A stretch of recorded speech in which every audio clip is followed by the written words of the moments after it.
కర్నూలు నగరంలోని CPM party కార్యాలయం సుందరయ్య భవన్లో కామ్రేడ్ పుచ్చలపల్లి సుందరయ్య 39వ వర్ధంతి సభ సిపిఎం పార్టీ న్యూ సిటీ కార్యదర్శి టి రాముడు అధ్యక్షతన జరిగింది। ఈ వర్ధంతి సభకు సిపిఎం పార్టీ రాష్ట్ర కార్యవర్గ సభ్యులు K Prabhakar Reddy, CPM party Kurnool జిల్లా కార్యదర్శి డి గౌస్ దేశాయ్, సిఐటియు జిల్లా కార్యదర్శి ఎండి అంచిబాబు, సుందరయ్య స్ఫూర్తి కేంద్రం నాయకులు జేఎన్ శేషయ్య సుందరయ్య విగ్రహానికి పూలమాలలు వేసి నివాళులు అర్పించారు।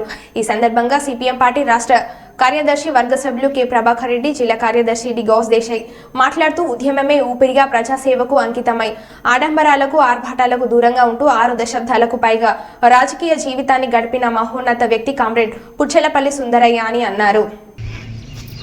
యువజనులు సమీకరించి వయోజన విద్య నేర్పించడం మొదలుపెట్టాడు।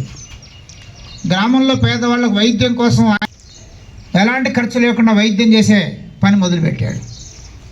అంటే ఆ రకంగా సేవా కార్యక్రమాల్లో పాల్గొన్నాడు। అంటరానికి వివక్ష రకం ఆయన కామ్రేడ్ సుందరయ్య అని చెప్పేసి మనం చెప్పుకోవచ్చు। అందుకని నేను మీకు అందరికీ మనవి చేస్తున్నా, కొత్త తరం చాలామందికి సుందరయ్య జీవితం గురించిన పరిచయం ఉండకపోవచ్చు।